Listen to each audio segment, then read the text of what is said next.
usual, with that introduction, I'd like to start the workshop right away.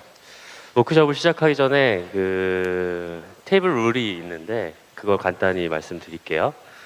일단 각 팀별로 팀장을 선택을 해주셔야 합니다. So before we get into the details, I'd like to tell you some rules for the workshop. First of all, you need to elect a team leader for each table. 그 팀장이 할 역할은 제가 각 섹션마다 시간을 제한 드릴 텐데 그 제한된 시간 안에 결정된 것들을 기입하도록 리딩을 하는 역할입니다. So the team leader is going to lead the team to make notes about the decisions you have to make for each session within the limited amount of time. 그리고 이 워크숍의 경우에는 시간이 그렇게 충분히 주어지지 않습니다. 그렇기 때문에 빠른 시간 안에 결정하고 그것을 기입을 해야 하기 때문에 빠른 결정이 되게 중요하고요. 그렇기 때문에 빠른 결정을 해야 되기 때문에 너무 깊게 논의를 하거나 너무 깊게 생각하지 않고 적는 것이 중요합니다. And because this is a workshop, you won't be given enough time to go really deep into the topics you have to discuss. So please make decisions quickly and take notes. 다시 얘기하자면 너무 멋있게 쓰려고 노력하지 않아도 된다는 말씀입니다. So in other words, you don't need to be perfect. 네, 그러면 지금 4개의 팀이 있는데 우선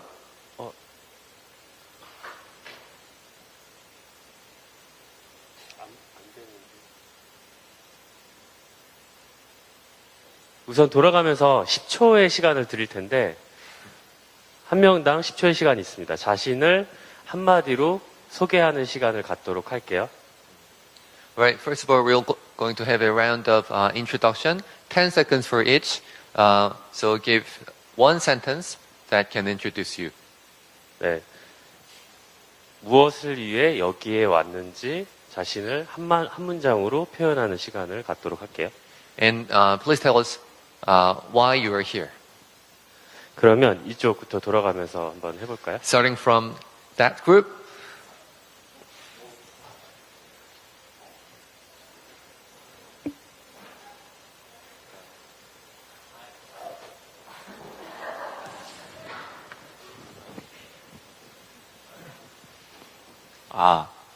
Hello everyone. My name is Jun Seo Hwang. I'm a peace researcher and green criminologist. Thank you. Okay.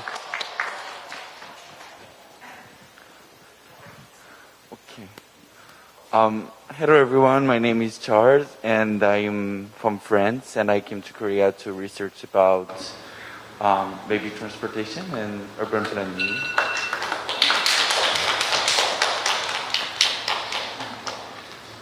Hello everyone, my name is Arsh and I'm from India. I'm a public policy student at KDI School and I'm working on waste management at AYARF. Hi guys, I'm Zoom. I'm from Thailand and I'm here to study about democracy and human rights.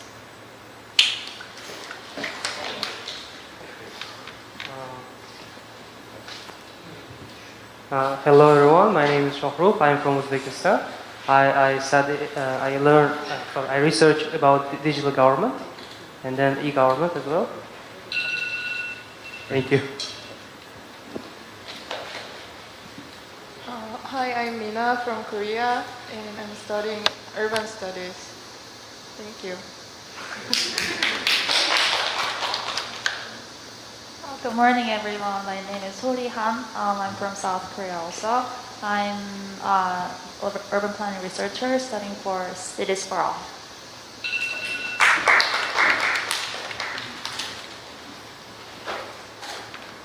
Hi everyone, my name is Junyoung and I'm from Korea. I'm interested in the relationship between art and environment.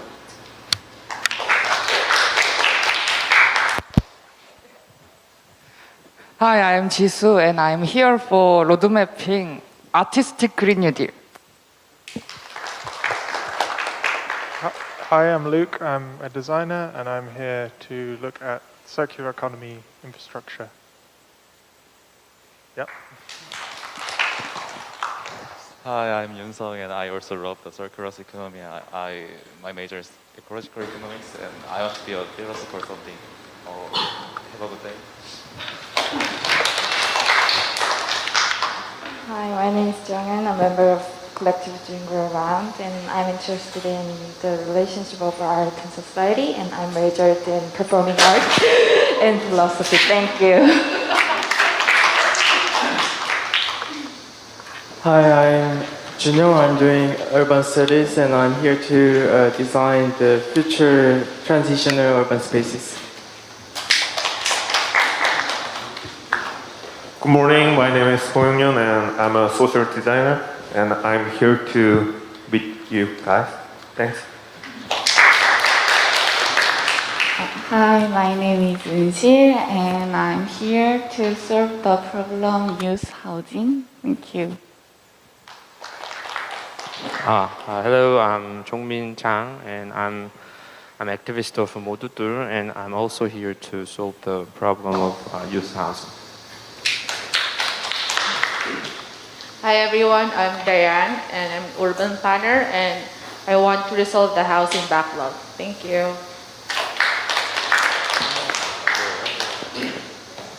네, 지금 다 각자 10초의 시간이 주어졌는데 10초를 충분히 활용해서 자신을 표현하신 분도 있고 너무 짧은 시간을 사용하신 분도 있고 그렇습니다. 근데 오늘 우리가 할 일은 우리가 지금 했던 것처럼 10초 안에 우리가 할 일을 한 문장으로 어떻게 그 핵심을 전달할 것인가를 정리하는 시간이라고 보면 됩니다. So thank you very much for all that introduction. So today we are going to create a sentence, one sentence that will explain what you want to do, just like you did. 대부분의 사람들이 사업을 하거나 브랜드를 만들거나 뭐 활동을 하거나 이럴 때 자신의 계획을 이런 되게 산발적으로 이렇게 늘어놓는 것은 누구나 다 할 수 있지만 한 문장으로 내가 하려는 일은 이거다라고 설득할 수 있는 방식으로 그렇게 전달하는 수 있으신 분들은 거의 찾아보기가 힘듭니다. When you are thinking about an activity or a branding, it's very difficult to create the one sentence that is as convincing as introducing your plan for like enough time.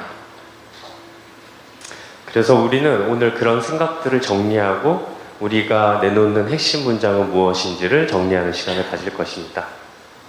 So today we're going to think about what we want to do and come up with a very concise sentence. 제가 아무래도 한국말로 이렇게 얘기를 하다 보니까 그 중간중간에 좀 디테일한 부분을 놓칠 수도 있을 것 같아요. 그래서 각 테이블별로 한국 분들이 계실 텐데 저쪽은 대부분이 한국 분들이시네요. 어쨌든 한국 분들이 계실 텐데 좀 이런 디테일한 부분을 동료분들이 놓치게 될 수도 있으니까 그런 것들을 같이 얘기 나누면서 설명해 주시면 좋을 것 같습니다. And since I'm speaking in Korean, some of the details may be lost. So I hope the Korean members in each table could help international participants to stay with me. 그리고 제가 이제 바로 워크숍 1단계를 들어가게 될 텐데 들어가게 되면 각 장표가 나올 거예요. 그러면 그 단계 처음 시작할 때 장표를 그려주세요. 그 앞에 있는 펜으로. 그러면 첫 번째 섹션을 시작하도록 하겠습니다. 요거는 안 그리셔도 되고요. 지금 이건 안 그리셔도 되고요. So we are now going into the first step of the workshop, and except this one, whenever I show you the first slide for each step, please draw the image with your marker on the blank sheet of paper, except this one. 궁극적으로 우리는 이 골든 서클이라고 하는 것을 그릴 건데요. 결론적으로는 우리는 이걸 완성하기 위해서 이 워크숍을 하는 겁니다. 우리가 어떤 목적으로 어떤 방식과 방법을 통해서 무엇을 하는 조직이 될 것이고 내가 될 것이고 팀이 될 것인지를 정리해보는 시간을 가질 거예요. 그래서 일단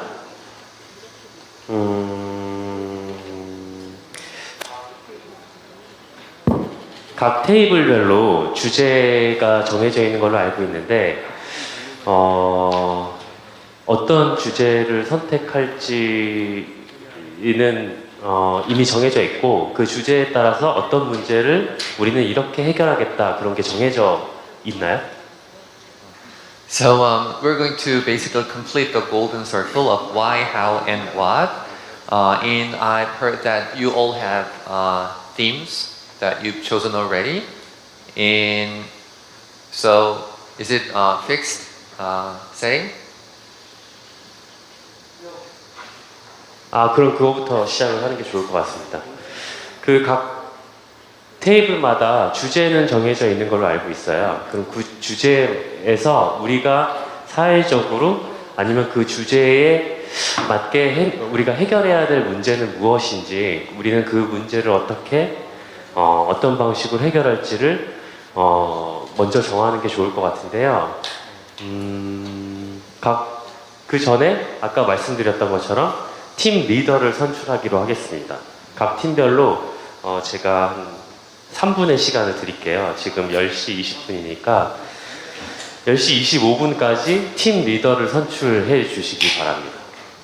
So I guess the themes are all fixed, like urban design, digital sovereignty, and so on.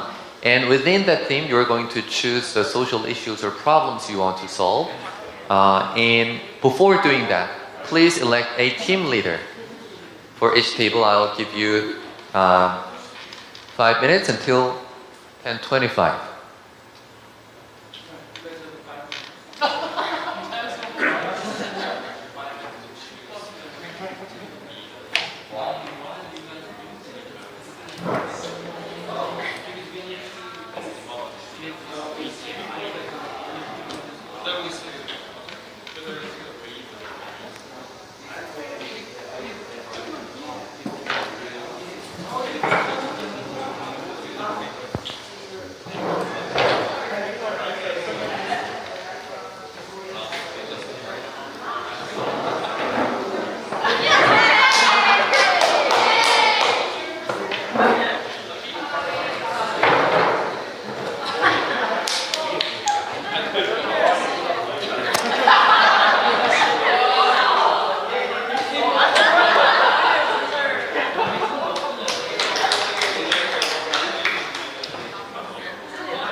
자, 그러면 팀 리더 선출을 해달라고 제가 말씀드렸는데 팀 리더가 다 선출되었나요? So do you all have team leaders now? 그러면 돌아오면서 팀 리더분들만 각 팀의 리더분들 일어나 주시겠어요? So the team leaders, could you please stand up?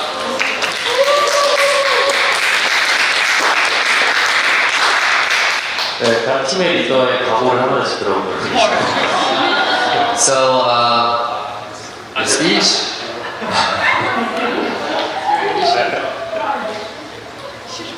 What you're going to do as a team leader? Oh, that's a good question because we decided, like they decided, I would be. I never agreed, but as long as we are only 3 people, I said that I would be sacrificing myself. But no, I think I will just like transmit the ideas of the whole group, and I will be just the voice of our group. Like, that's all.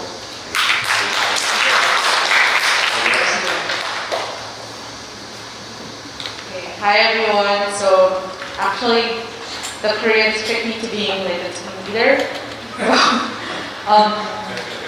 But they told me just like I was gonna manage, like transmit, like try to organize the group's team as one. So it's just like I'm just trying to like connect everyone and like coordinate as like the team as one. So yeah.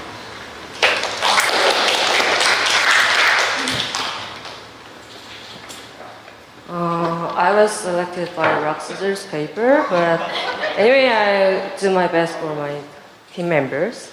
Thank you.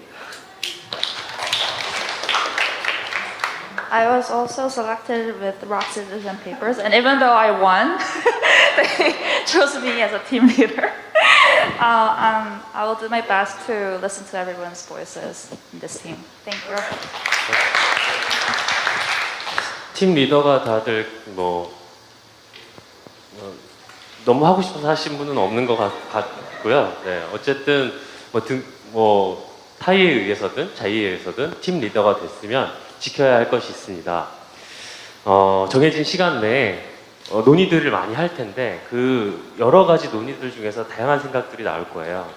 리더는 그 생각들을 듣고 그 생각 중에서 우리가 결정해서 나가야 될 것들을 시간 안에 결정하고 워크숍 시트에 적게끔 이런 리딩을 해주는 역할을 해야 합니다. 굉장히 책임감이 무게가 무거운 그 자리라고 볼 수 있겠죠. So not all team leaders look so excited, but as a team leader, you have a very important responsibility. So you're going to have a lot of discussion with a lot of different ideas, but within the limited period of time, you have to make decision and lead the team to take notes on the workshop sheet. 네, 작년 같은 경우에는 각자 팀별로 해결해야 될 문제와 그런 어떤 방식으로 해결할지를 정해서 왔었는데 이번에는 그게 안 되어 있는 상태예요. 그래서 그것부터 정하고 가겠습니다. Actually, last year I had the same workshop. At that time, each team had their own issue and a solution before getting into the branding phase. But we don't have that yet, so we're going to decide the issues and solutions first.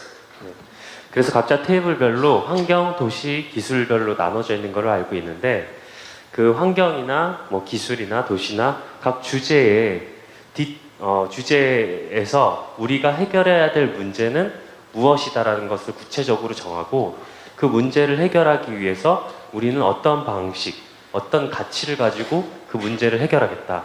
그리고 그것을 해결하기 위해서 우리가 하는 일들은 무엇이다 라는 것들을 정하는 시간을 갖도록 하겠습니다. 그러면 가장 먼저 우리는 어떤 문제를 왜 해결하려고 하는지를 먼저 논의하도록 할게요. 그래서 골든 서클을 아까는 그냥 건너뛰기를 했었는데 이것부터 우리가 정리하는 시간을 갖도록 하겠습니다. 우리는 어떤 목적을 가지고 어떤 가치나 어떤 방식을 통해서 무슨 일을 하는 단체나 조직, 팀이 될 거야 라고 정하는 시간입니다. 근데 그러려면 각자의 그 해결하려고 하는 문제나 아니면 기존에 가지고 있던 그런 문제의식들에 대해서 토론을 할 시간이 필요하겠죠. 그래서 제가 이 어떤 문제를 해결할지 먼저 정하는 시간을 갖기 위해서 20분의 시간을 드리겠습니다. 그 20분의 시간 동안 서로가 해결하려고 하는 문제들에 대해서 토론을 하고 그것을 종합해서 혹은 그 중에서 선택을 팀 리더가 해주시면 됩니다. So you all have big themes like urban design, technology, and the environment. And let us first choose the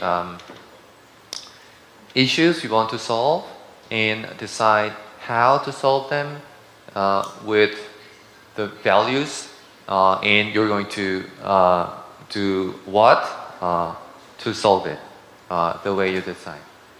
So to decide that, you will have to have a discussion about the different interests and issues you want to deal with, and maybe one of them could be chosen for the entire team, or you might come up with a whole different one.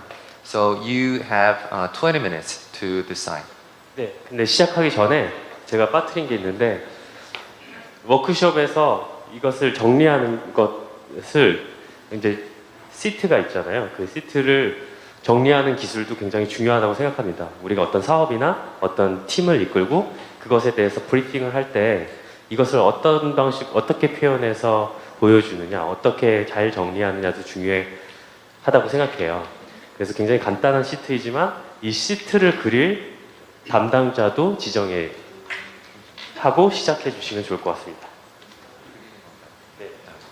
So what we're going to do is to basically complete this golden circle.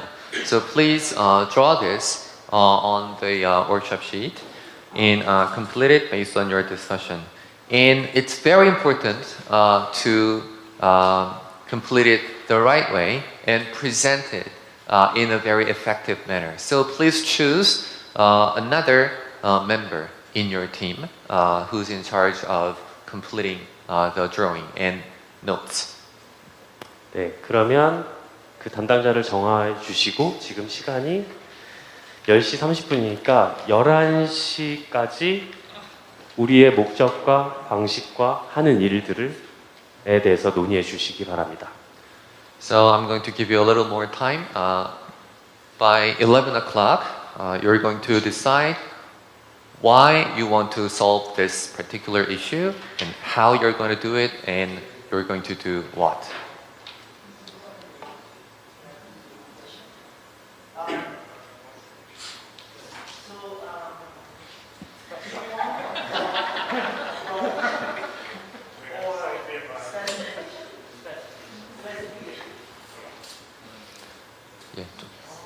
폭넓은 이슈냐 구체적인 이슈냐라는 질문에서 좀 구체적인 이슈다라는 답을 주셨습니다.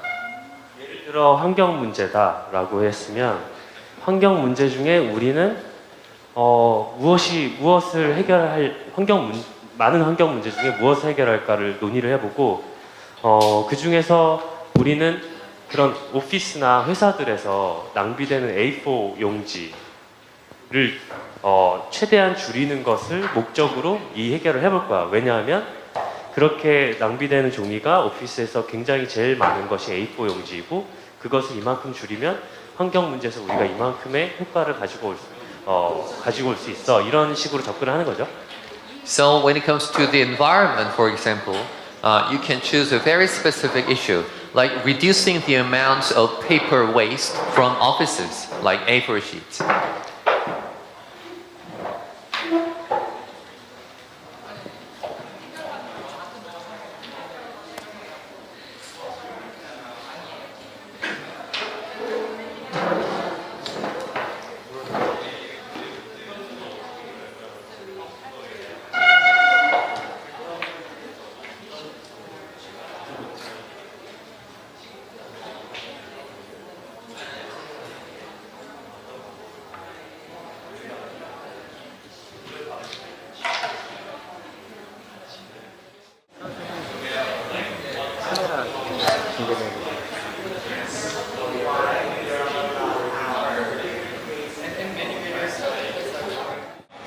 자, 그러면 다 정리를 해주시고요. Alright, time to wrap up. 자리에 앉으세요. And take your seats. 누구랑 누구야? 이거 땡기면 자, 각자의 목적과 방식과 그리고 하는 일들이 정해졌는데요. So I think you all have decided what to do, how and why. 다음 단계는 자신들이 설정된 목적과 가치에 맞는 팀 이름을 정하는 거예요. And in that discussion, you must have chosen the purposes of what you're going to do and the values you want to focus on. And now we're going to name your teams. 네, 그 팀의 이름은 우리들이 설정한 목적에 부합하면서도 우리들이 하려고 하는 일들의 대상들에게 매력적으로 어필할 수 있는 이름으로 정하면 됩니다. So the name of your team should reflect your purposes or goals, and it should be also attractive to the audience you want to talk to. 그리고 동시에 지금 목적들과 가치와 하는 일들이 굉장히 산발적으로 많은 것들이 적혀져 있는데 그것을 명확하게 우리는 어떤 이유로 어떤 방식을 통해서 무엇을 하는 곳이야 라고 한 문장으로 정리를 해주면 됩니다. 그러니까 이 다음 단계는 팀 이름과 우리의 목적, 가치 그리고 하는 일을 담은 하나의 문장을 만들어주는 겁니다. And with your name of the team, you're going to also create one sentence that describes the what, how, and why. 네, 그러면 그 시간은 제가 15분 드릴게요. 지금 11시 20분이니까 11시 35분까지 모든 거 완료해 주세요. So you'll have a lot of goals, values, and words representing them on your workshop sheet. And please make it concise to one sentence describing why, how, and what. And I'm going to give you 15 minutes. 그리고 그 과정이 끝나고 나면 팀별로 나와서 발표를 하는 시간을 갖도록 하겠습니다. And after 15 minutes, each team will make a presentation for everyone.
find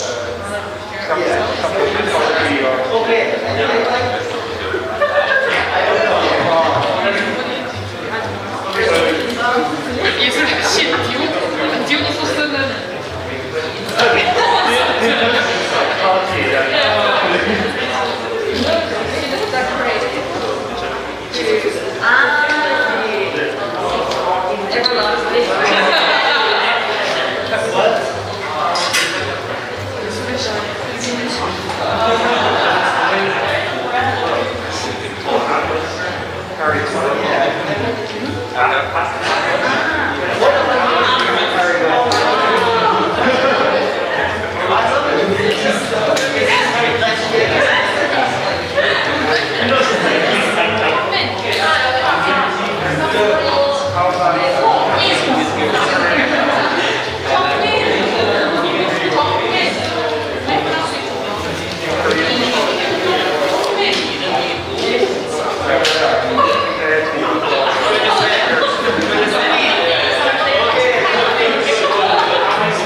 자, 5분 뒤에 발표하도록 하겠습니다.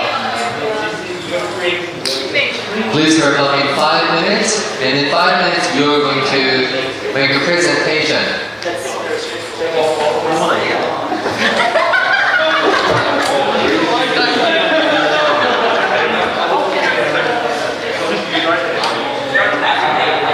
이거랑 거의 글자수 맞춰서 CK.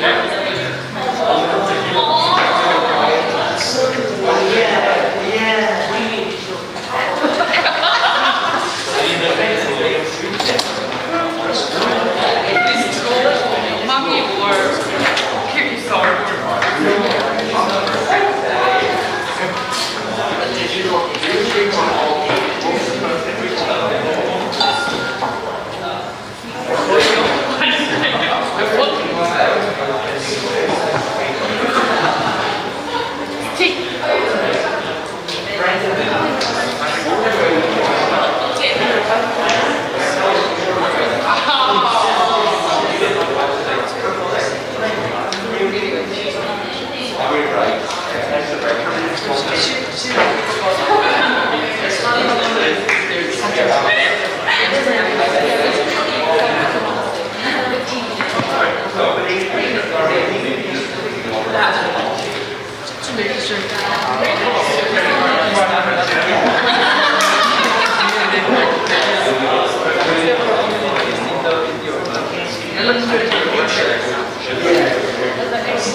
맞아.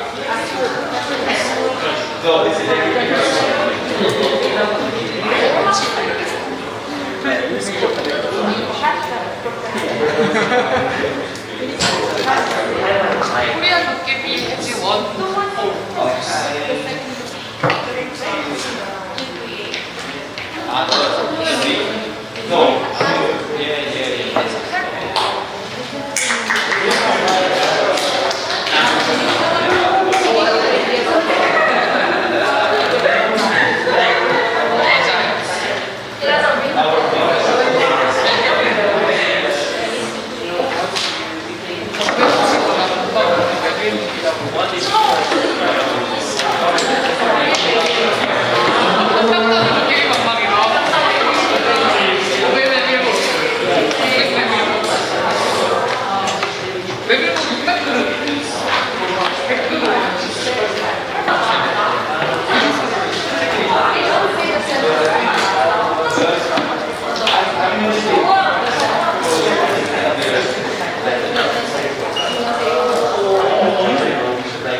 네, 그럼 정리하고 발표의 시간을 갖도록 하겠습니다.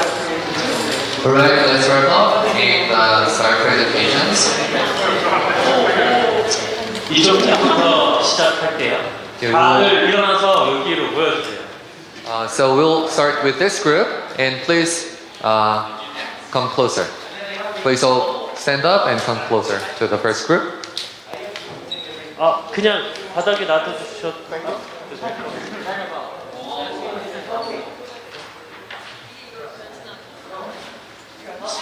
바닥에 놔두겠죠? 편한 대로.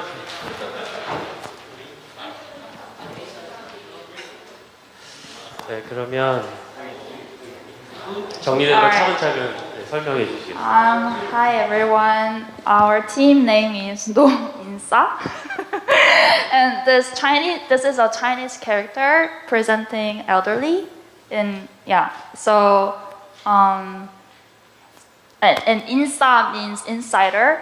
It's a Korean slang for insider. So we try to imply that Our topic is the elderly and digital technology in our team. Yeah, team name. Yeah, we want to include elderly in the digital society that we are going to live in. Yeah, and our team sentence is bringing a digital future for all ages. So yeah, and okay. We chose this topic because first, aging society in Korea and also the other Asian countries are more increasing, and also digital gap between the elderly and the rest of the society is getting bigger and bigger, and also lack of aging population responsive policy is leaving the elderly behind in our society right now, and also national digital initiatives right now is largely targeting younger people, we think. And lastly, the elderly feel isolated and excluded from digital society because we thought that because they are far from using the digital devices, their voices are not easily included in the urban design or also the policies. So that's why. And the next stage is creating some kind of framework for our solution. So we come up with four some kind of keywords and approaches. First one is the skills. First one is access, because one of the problem for the elderly is that they don't have the access to the technology. So that's why we create a solution to have a free Wi-Fi in rural areas or in senior citizen center, so that when we can boost their technological activity more. The second one is the skills, because your grandpa, grandma, Juma, they don't have the skills. It's very hard for them. So what we come up with solution is to have a training for them, digital literacy training. So we want to work with NGOs or centers who work with the elderly already, so that we can collaborate with them. And the next one is supportive environment. We think that one of the reasons that made them distant from digital is because the program and the device are designed in a way that is very hard for them to comprehend. It's hard for them to use. So we propose that elderly-friendly UX designing. So this can be some kind of campaigning for the company to, when you design something, you need to also make it simple for them to use. The last one is use, meaning to promote the usage of technology, which is, we think of a few things. The number one is discounts for them if they use digital services, like if they pay taxes, if they buy something online, they get discount or something. So we'll boost their activities. And another one is TV shows about digital life for the elderly, like how they can live in the digital world, what is fun about digital world. And the last one, we think of some kind of additional games, maybe on the phone, like digital device, so that they are more used to digital devices. Yeah, that's. Yeah, just to add something about the supportive environments. So recently, I think, did they pass Korea passed a digital New Deal, and part of that was hiring a bunch of younger people to help teach the elderly how to use digital technology. But we were thinking maybe the problem is with the technology itself. We should make the technology more intuitive and easier to use, so that we don't need to literally have to teach every single elderly person how to use it.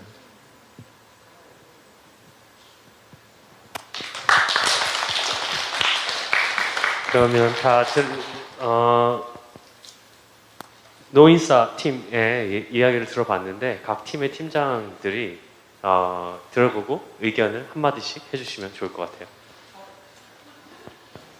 I'd like to ask the other team leaders to give this team some feedback about this presentation.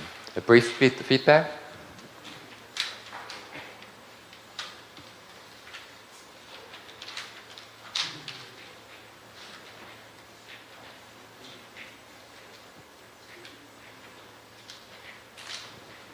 이쪽 팀부터. From here.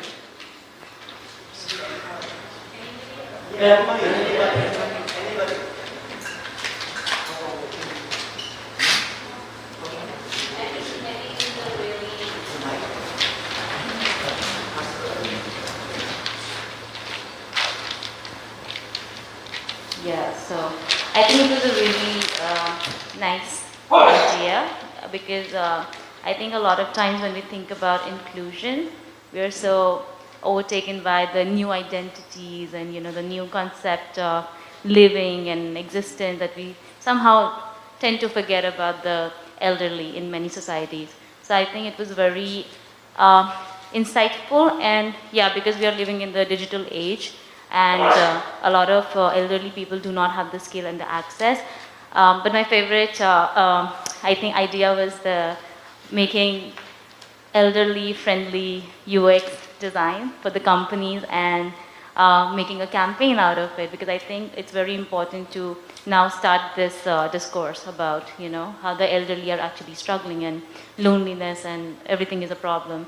So I think it was a really, really well curated concept.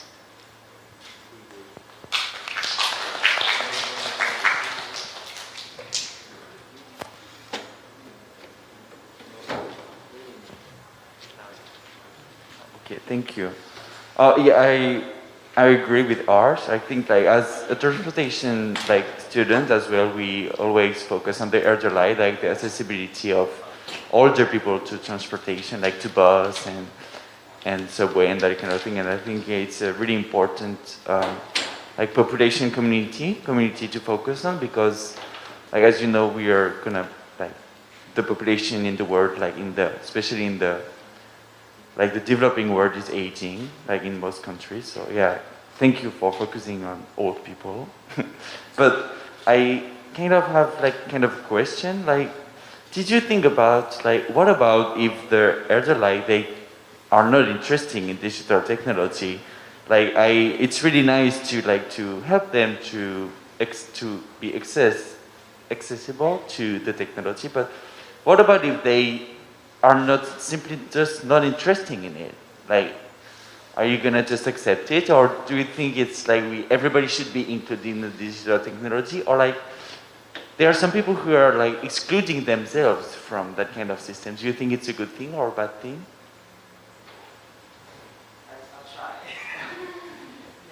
I think if they don't want, and if they're tired all their life already, working, I think it's fine.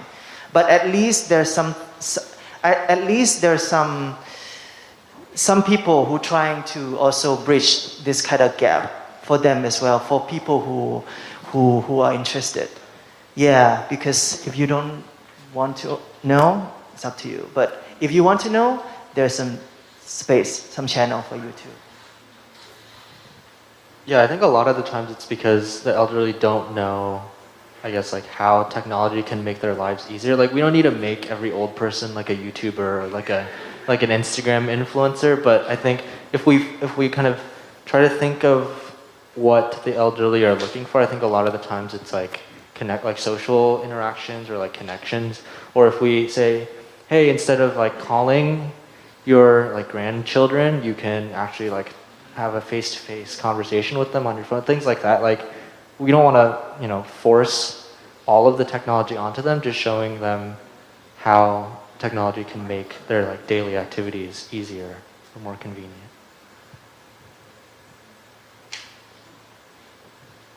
Thank you for your presentation. And I have a question about how, more specific way. It's really good to have supportive environments and like helping people to teach skills, like how to use a cell phone or how to post Instagram. But the thing is it all about, and also free Wi-Fi in rural areas, but is it all about government thing, or how you have any plan to make Samsung or Apple make supportive environments like UX design? Like what could be like motivation or incentive to make company do this social justice thing? I want to talk about one case, the Seongnam Senior Living Lab. And in that case, they involved in the technology development process. So they, even though they were not interested in technology and other things at first, in that process, they have some perception about their role, and they have some ownership.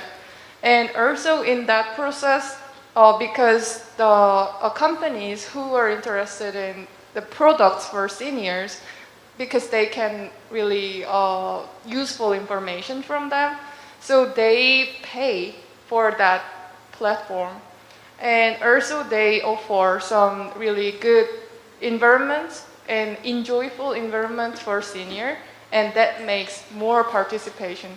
I think that kind of ecosystem we have to make, and not necessarily that's not necessarily government do, but civil society can make, and also big company can make.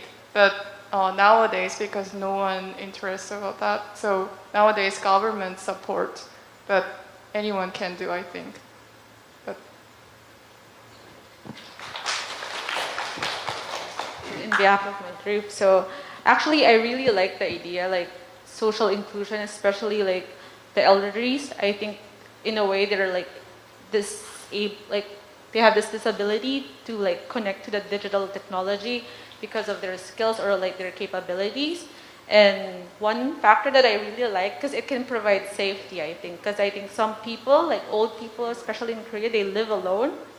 So I think like having that knowledge, like you can connect to someone like just in case of emergencies. So I think, yeah, connecting, like including them to this digital world is actually helpful and advantage. It's an advantage to them. And what else? Yeah, that's it. Yeah, thank you.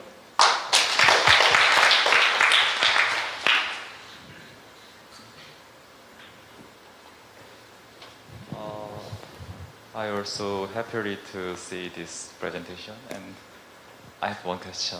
It's, for example, in Korea Training Center change the technical development, like the e-ticket, and the older people cannot buy the e-ticket in their using this phone, and so only the technique can be useful for have the smartphone.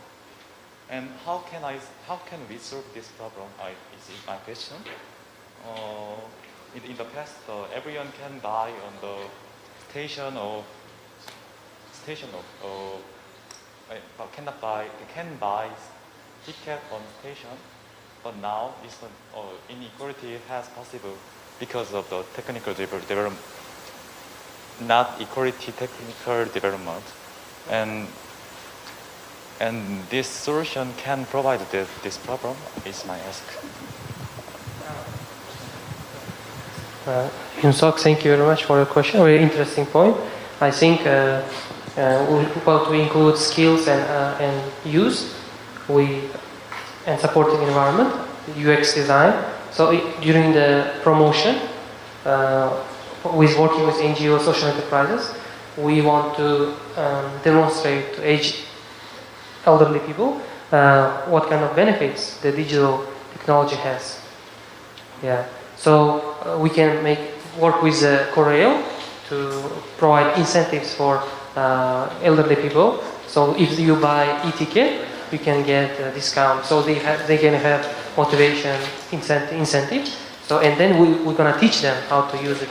And then for example, we can ask Corel to make UX design for elderly people. For example, in the application, there will be like a button that for example, there is main page, and then you press the elderly like elderly friendly button, and then it like fonts become bigger or like yeah, like this kind of design. Yeah, this is like what my solution. Yeah, my idea. What about you guys? Yeah. But the fundamentally is that assesses the solution of this problem, I think, because of the technical developments, the speed is so fast, and when the new technology is coming and educate, new technology coming and educate is forever. But I think it is not the fundamental solution for this technical economics, I think. And I just wonder about that. Thank you. 저도 의견을 좀 드리고 싶은데 지금 설정된 어떤 사업에 대한 방향이나 사회 문제 해결에 대한 방향을 너무 깊게 공감을 하고 있어요. 근데 지금 제가 느끼기에도 이게 굉장히 방대한 걸로 느껴지기는 해요. 그리고 처음 아까 말씀해 주신 거에서 bringing a digital future for all ages라는 그 설정된 그 캐치프레이즈 같은 거죠. 그것을 봤을 때 저는 그것보다 어울리는 건 디지털 소외계층이 없도록 하기 위해서 그 디지털 소외계층이 생김으로 인해서 그런 사회적인 어떤 해결에 사각지대에 놓이는 일이 없도록 하기 위해서 하는 것처럼 보이고, 그것의 핵심 타겟을 elderly people로 정하신 걸로 보여요.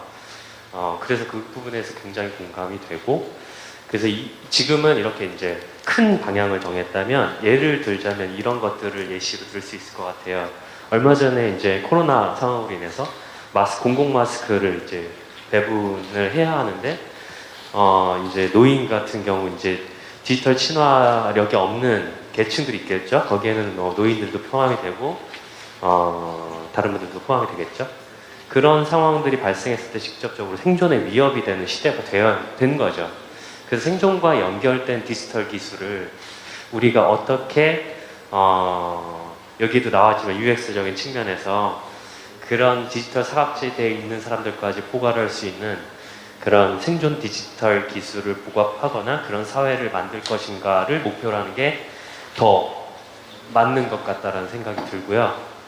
그래서 예를 들자면 사업으로 가자면 여기 what 부분에 우리가 이런 생존 관련된 엮여있는 이런 디지털 환경들을 바꿔가겠다라는 걸 태스크를 하나씩 정해보면 좋겠다는 생각이 들어요. 예를 들자면 지금같이 공공 마스크 배분에 관련된 이슈가 발생했을 때 어떻게 해결할 것인가를 좀 거꾸로 생각하다 보면은 이런 환경들이나 상황들을 같이 생각하면서 구체적인 어떤 액션들이 나올 수 있지 않을까라는 생각이 들었습니다. 너무 잘 들었고 너무 좋았었습니다.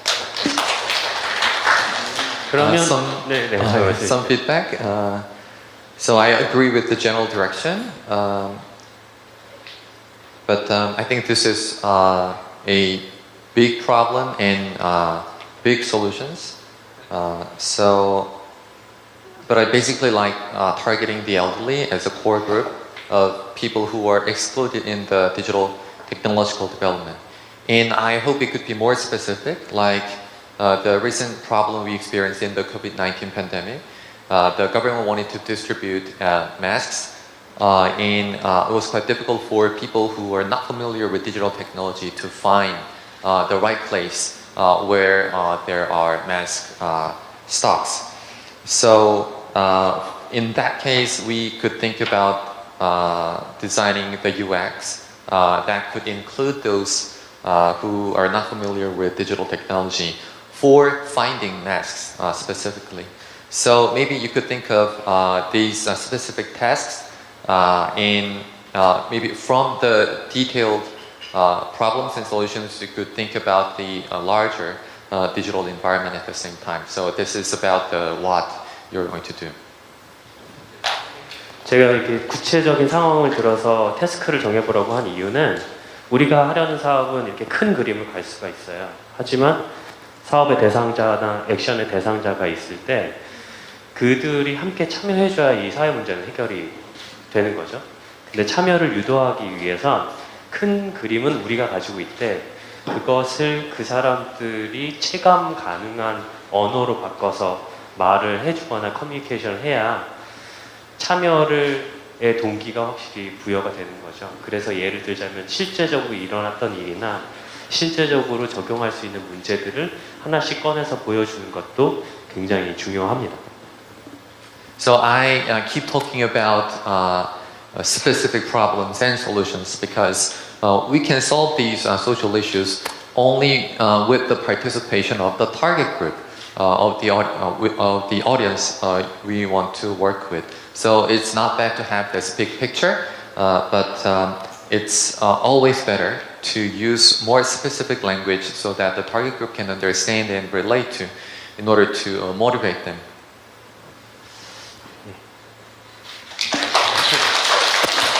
그럼 다음 팀으로 넘어가서 다 같이 보도록 할까요? Right.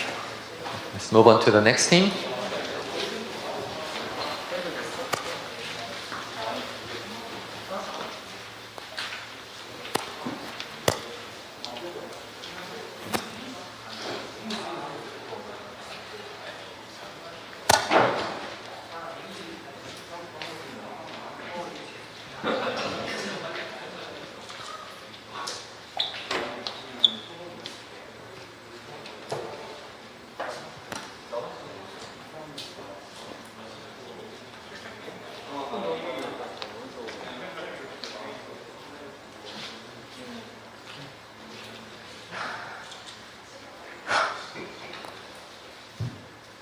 Hello again. Our name, our team name, we decided on. Oh, it's not written though, but it's JACS, J-A-C-S, which presents all the 4 members of the group. And but we connected also to some words that we wrote on the sheet. Justice, J for justice, A for appropriate management system, C corresponds to creation, and S to sustainability. So yeah, that's how we made our team name. And it really, we were asked to resume our work in really one sentence. So we decided on saying that our work is to create a participatory justice-based model of waste management to enhance the quality of life. Yeah, so we will explain it to you a little bit more, maybe precisely. What are we talking about? What we want to deal with is the domestic solid waste. So the trash every one of us produce by our consumption and everything. So there are a lot of problems linked to that waste, especially water, land, and air contamination, which really concerns every country in the world. And there are also problems that we defined in the green part. And we ask ourselves just after, how should we resolve that problem? So we thought about, of course, rule and regulations, and social justice, creating incentive and local school, but my colleagues will explain to you that better, I think, than me. But I personally thought about mostly education and changing our lifestyle, because by reducing waste, we reduce as well the produced domestic waste, and we reduce the risk of the waste to be badly managed and everything. And as I said in the small phrase, the purpose of doing everything, all of this, is to enhance the quality of life of everyone, as well as the public health, and in the purpose of sustainability.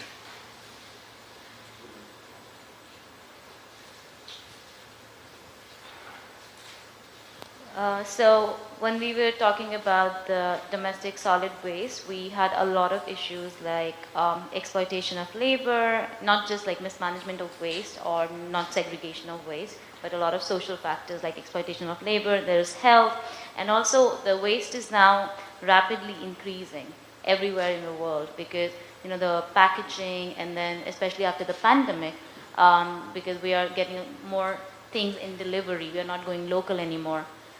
So the issue with plastic especially is also rising. So considering all the factors, we decided not to just focus on one aspect of it, but create a more sustainable cycle of how waste flows. So like Charles talked about changing the lifestyle. So starting from changing our own behavior, and then creating incentive to manage it properly, like segregate it properly, and recycle it or upcycle it. And then of course, the most important factor was citizen participation and education, because I think there is a lot of misinformation or no information at all around waste, especially in the developing countries.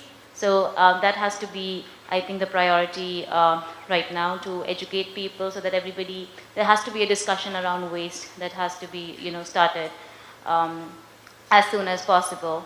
And in terms of creating a model, we were thinking about bringing different stakeholders together, which can provide each other some incentive.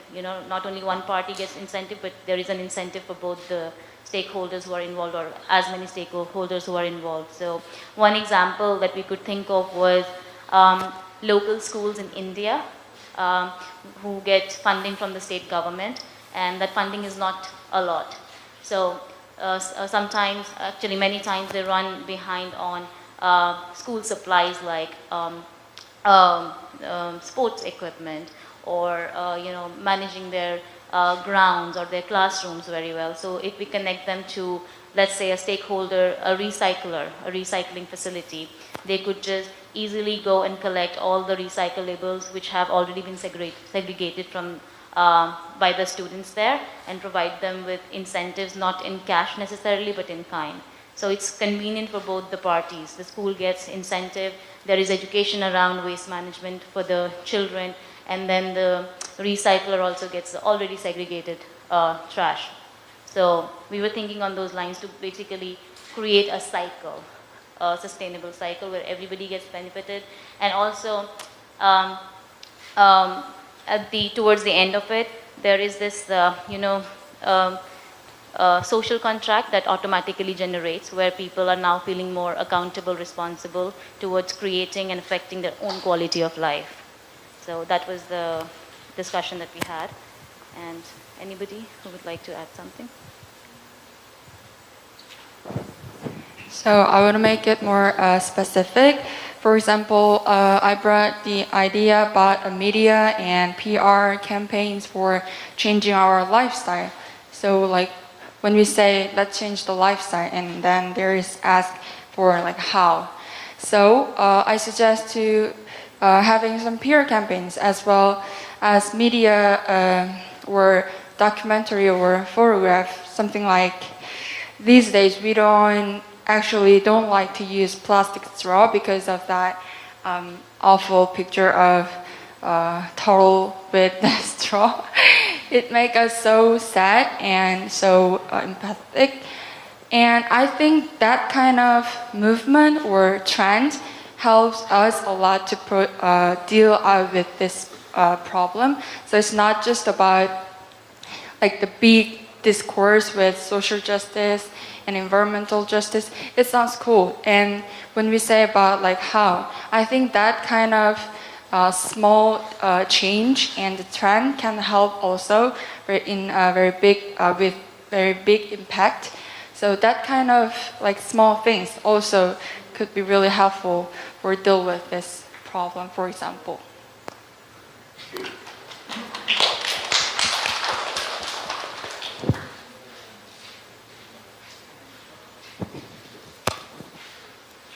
Yeah, thank you. I just went into a personal reflection while listening to you both, and I wanted to talk about like the psychological effect of trash that it has on us, like in a really personal perspective. you know, when we throw something in the trash, we just like throw it away from our lives, but we don't know where it goes and we don't know how it's gonna be treated. So I think like the side of education is very important because a lot of people, they don't have any conscience or like any idea about the trash, like the waste problem. Like except if they are like working in the field, but otherwise I know a lot of people, they like, well, now the education is kind of well provided, but there are some people who just don't realize like their small gesture can have like kind of a bigger impact on other things. So yeah, I just thought about it, like we are like the consciousness and the importance of education. Yeah, I'm done.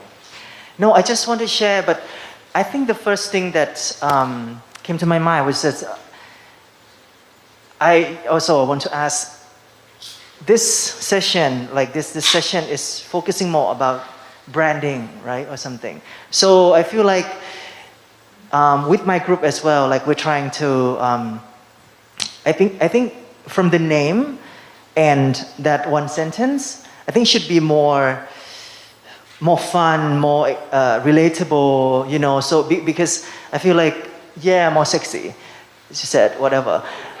So yeah, so I think this communication really matters because it's how people look at your brand and how, you know, that one sentence really capture everything. And also come down to also my question to you as well, like, because we are not so sure if this is like a social enterprise or is this a particular project. So that's why we kind of like, I feel like this group and ours is a bit like broader, like feel like we put so many topics. Yeah, so if it's like more about like one project to tackle, then I think our designing of the whole thing would be just focusing on one. And I think the communication will be more specific and is to the point. Yeah, that's what I want to share.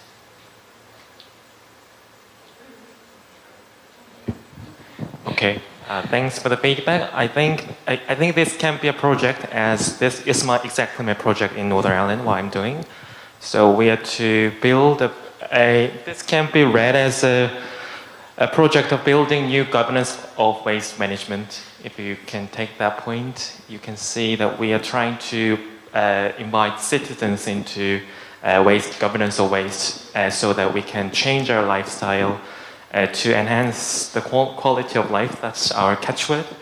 From justice perspective, yes, so it does look like quite broad, but I would say it's broad, but it's also quite idealistic project that we can embark on. Okay. 다른 분 의견 없으시면 제가 의견을 내볼게요. 근데 제가 내 의견을 너무 정리 잘 해주셔가지고 뭐 추가로 덧붙일 말은 이런 유의 프로젝트도 있습니다. 실제로 제가 참여했던 것 중에 REDD라는 프로젝트가 있었는데 G20 국가에서 펀딩을 하는 거예요. 그래서 그 자금을 인도네시아 산림이나 아니면은 우리가 전 지구적으로 보호해야 될 산림에 도움을 주기 위해서 다방면으로 고민을 하는 거예요. 그래서 처음에 REDD라는 프로젝트를 진행했는데 산림을 보호하기 위해 산림 전체를 펜스를 치고 접근을 못하게 만들었어요. 그러니까 불법 벌목을 하지 못하게 관리를 한 거죠. 산림만 보호하면 된다라는 생각으로 접근을 했던 거예요. 여기까지 먼저. So my feedback would be quite similar to what you already gave. Actually, there is a project going on like this. It's called REDD. So the funding is going to come from the G20 countries, and it's going to countries like Indonesia and others with the forests we have to protect. In the beginning of the project, they decided to establish fences around a forest they wanted to protect, just to prevent illegal logging, illegally cutting down the trees. 그래서 결과적으로 이 프로젝트는 실패했습니다. 그 이유는 산림은 보호했지만 그 산림 주변에서 산림을 통해서 삶을 영유하는 가족들과 그리고 그 주민들, 원주민들의 삶이 완전히 망가져 버린 거죠. But the project ended up in failure because the fences actually destroyed the lives of people around the forest who were depending on the forest to make living. 그래서 새로운 개념을 도입을 하기 시작했습니다. REDD 플러스라는 개념으로 프로젝트를 재구성하기 시작했는데요. So they decided to start an improved project, REDD Plus. 그것은 뭐냐면 산림뿐 아니라 그 산림 주변에 사는 주민들과 그를 둘러싼 사회적인 환경까지 모두 고려를 해서 동시다발적으로 종합적으로 접근하는 방식을 채택해야 한다. 그래서 산림을 보호할 때 벌어지는 주민들의 피해를 도울 수 있는 자금 마련과 아니면 생존을 할 수 있는 시간과 어떤 지원 등 그리고 사회에서 우리가 이런 것들을 갖추기 위해서 하는 시스템의 마련, 제도적인 마련 이런 것들을 종합적으로 해결하려고 노력을 하고 있는 중이죠. So in the new project, they will take a comprehensive approach to the forest, the people depending on the forest to make living, and the social environment around that. So there will be protection of the forest and the support for the people around the forest in terms of money and time. And we're going to come up a new system that would allow the entire cycle of forest protection can work. 그래서 REDD, REDD. Reduce environmental deforestation. 다음에 하나가 생각이 잘 안 나네요. 아무튼 네. 하나가 생각이 잘 안 나요. 아마 검색해 보시면 나올 거예요. 그래서 어쨌든 제가 드리고 싶은 말씀은 뭐냐면 지금 이제 뭐 sustainability나 social justice라는 키워드가 나왔는데 그렇다면 이 팀에서 sustainability와 social justice를 사회적으로 실현하기 위해서 우리가 생각하는 고려해야 될 분야들이나 아니면 체계들에 대해서 연구하는 것도 그러니까 이건 실제로 액션하는 행동으로 가기가 힘들다면 그 체계를 어떤 시스템으로 우리가 바라다보고 어떻게 고려할 것인가에 대한 연구팀으로서 어떻게 만들 것인가를 설계해봐도 괜찮을 것 같다라는 생각이 들었습니다. So this group came up with the keywords of sustainability and social justice. And if it looks too difficult to come up with concrete actions directly from this, maybe you can think of yourself as developing into a research team to think about the system that will allow the sustainability and social justice to be realized in the wider society. Thank you for the feedback. To the point about justice, I was the one who introduced the concept of justice into this framework, but I tried to save time for this session. But anyway, so I believe justice-based model of this waste management, well, it depends on how you think about justice, but for me, justice means participation, equal participation to waste management and waste government, because when it comes to social justice, a waste problem is entwined with social inequalities, like waste facilities are usually located in marginalized communities. And also workers' waste processes are also usually come from certain social backgrounds, like underprivileged ethnic groups, and also precarious working conditions as well. So when it comes to citizen participation in waste management, we can downsize the waste facility into small communities maybe. And also basically what I'm thinking is we participate in decision-making processes of waste management. So I believe there can be a contradiction as well as research, because I'm doing this research. After all, I didn't mean to make this framework, but anyway, thank you for your feedback. 네, 어쨌든 제가 지금 말씀드린 거는 하나 일종의 제안이니까 감안만 해주시고 네, 발전시켜 나가면 될 것 같습니다. 어쨌든 다음 단계 우리가 주변에 어떤 조직과 사람들을 고려해야 할 것인가의 단계가 있으니까 그때 또 자세히 얘기하도록 하겠습니다. So what I just said is only a suggestion you can consider. So I hope you could all continue to work to develop that. And the next step actually after sharing this presentation is to think about the organizations and people around us. So maybe you can talk about this more in that step.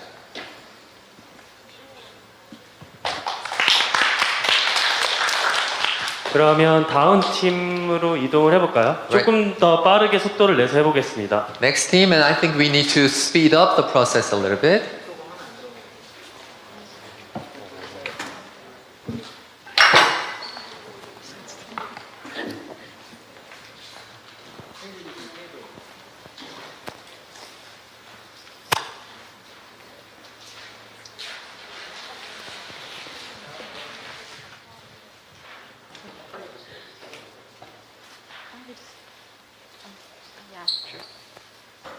So hi everyone. So our team is actually called Team Share. So we thought of this idea as like young individuals, since we did something realistic, like what are we capable of doing, since I don't think everyone has the resources to do a big like solution. So we decided to be like a community-based solution. So we decided to like find small-based communities and give them like opportunities, because we think that providing them like opportunities will actually uplift them, and like uplifting those communities such as like ethnic groups or like underprivileged communities will uplift the whole society as one. So the whole concept is like, as young individuals, we have our own different specialty, like based on our experience and our education. So we wanted to share our own skills by like providing first like workshops, like giving, showing them how, and like sharing. So like it would be a long-lasting skill. For example, like as what we heard from Professor Dehan Lee, he said like stop generalizing and like be local-based and like community-based. We actually had the idea from him, since he had this like, he helped community-based societies to like teach them how to be self-sufficient. Like they cannot always like depend on the government or like beneficiaries. They have to be like from beneficiaries to independent communities. They have to be self-sustaining. So yeah, let me give it to we were thinking about the future urban spaces, because we are urban design group. So we believe that the future urban should be the community-based, localized urban spaces. That this model is not for one certain community. This model is more flexible model for several groups. So the one certain community can be specialized, like publishing, farming, etc. And there is a role of local and central government also. They should funding the communities without any controlling, managing, or any judgment. And then the final goal of this community is like self-sufficient and resilient, yeah, and long-lasting community.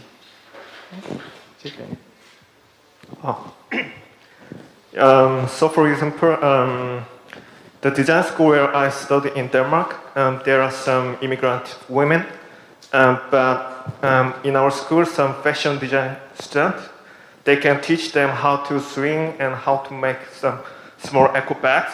So we make a kind of small class after class. So we invite them and we teach them kind of workshop. So it's kind of a reproduction of our skill and and distribution of skills. So I think it's gonna be kind of like that community. Just so, for example, yeah.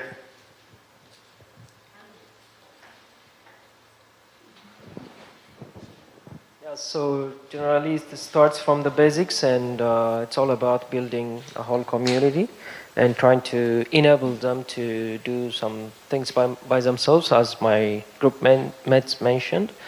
And so we provide, we enable them to do those basic things like saving, some activities here at the outside of the circle on the big background. Then we go deep into the internal parts to achieve some independent communities that benefit from professionals like us. So that's the whole idea behind it. Thank you.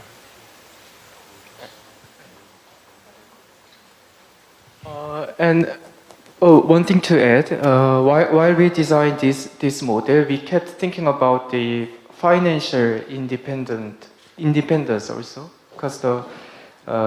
because community should be supported by financial independence. So they need to create their economic value themselves by like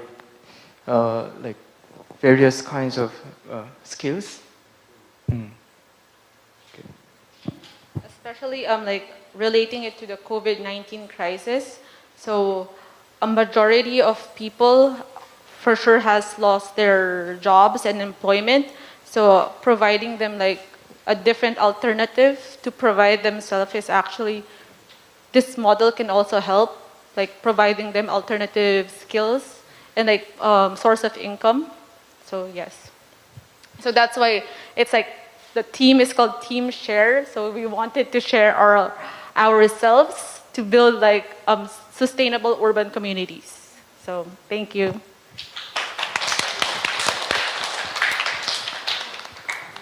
질문을 하실 분이 있으면 해주시면 좋을 것 같아요. Seems, yeah, I really like the whole idea of community-based and stuff. Just question, are these skills the people already have, or why are these skills alternative? You know what I mean? Like art, cooking, something like that. Just wonder, is it because the people, is it the new skills that you want to have them to understand?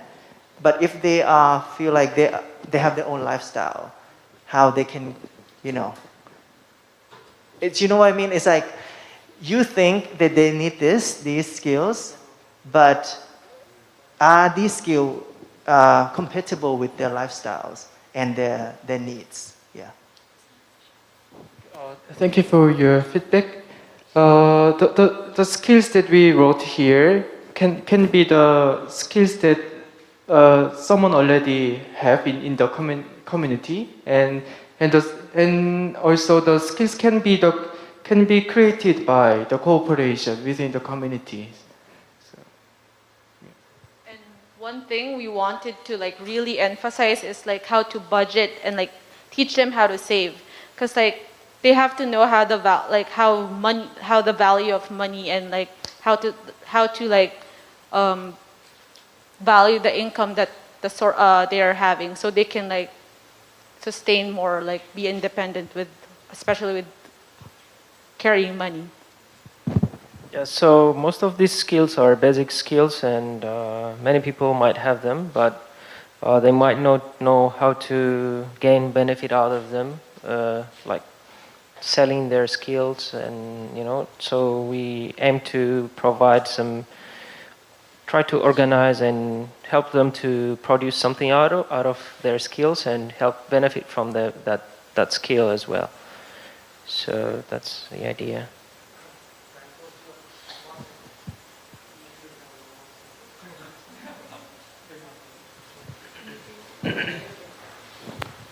I guess I'm having a hard time kind of picturing what this might look like realistically. Could could you clarify like what your target audience is? Like you keep using the word like they and they, but I think someone mentioned like immigrant women in Denmark or something. Like, so would this be vulnerable populations that you help kind of set up their own communities? And then I also wonder if there's a risk of this being like isolating. Like this seems, I don't know, to me at least, it seems kind of very lonely, or kind of, I guess like the flip side of independence is that then you're not like connected to other communities. And I wonder if like independence is necessarily better than dependence.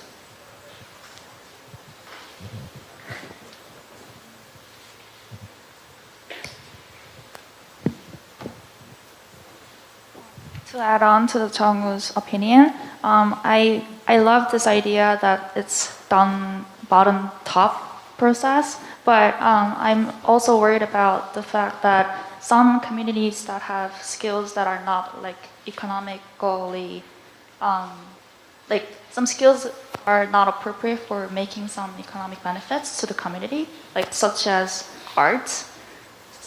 If the community is full of artists, they may not like make some money. So how are you gonna like solve the problem? I think what we need to think here is that the activities we give here are kind of an example.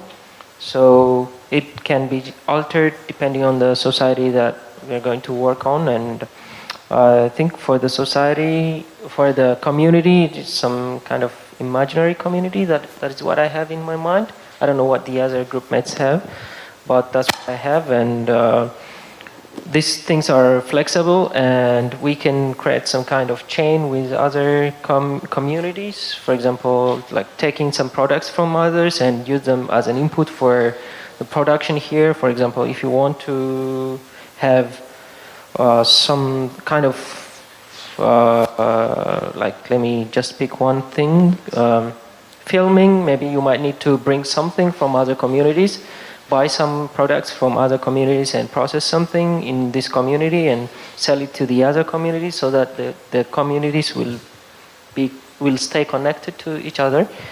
And that's what I have in mind.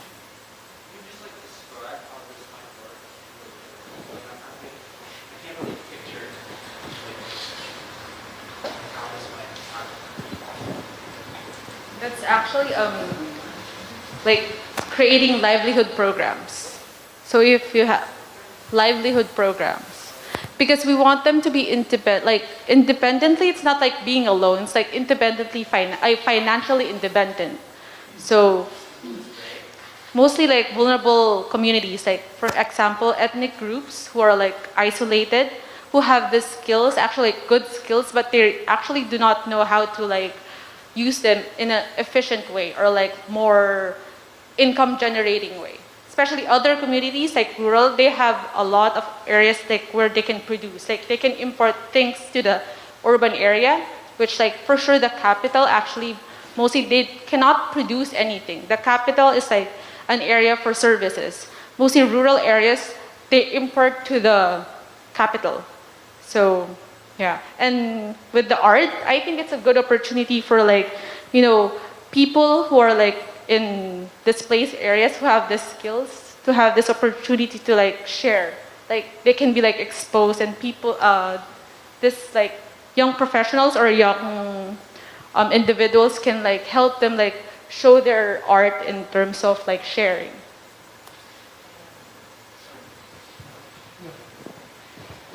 The thing is, when you say that they don't have the skills to make money and creating alternative community, I think it's quite ironic, because some of the ethnic minorities or indigenous group, they have their own knowledge, like indigenous knowledge, indigenous way of living, indigenous economy. So by introducing them to like a capitalist system or jobs, kind of make them stuck in a capitalistic system. instead they have their own economy. Let's say like they have like family economy where everyone shares everything already or something. And that's why I kind of question the way that you feel like they need to learn this, they need to learn that.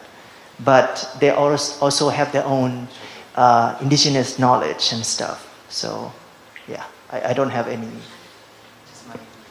Additionally, I think when I looked this picture, this looks similar by the World Bank's picture, I think. And some ODA 공적개발원 ODA, do you know? Operational development system looks like, and what he said, it can destroy the indigenous economy or people by the finance is the violent solution for them, I think.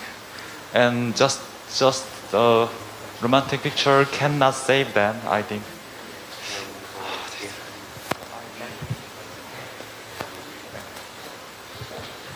I think the most important thing is we have to stay connected to the world because we're living in it, and we know we should learn about the system, what is happening in the world. And if you are like, if we decided to keep them separated, like to of course they have their own activities like potentials, the minority groups, but we need to sell those things to the outer community, to the outer world, so that others also can benefit and they can get something out of it.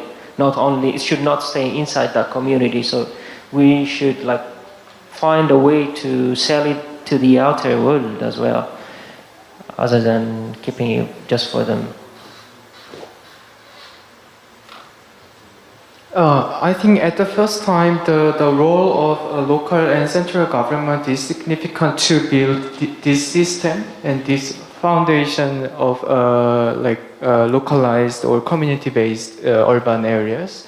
But every community should every community should think about the independence. But yes.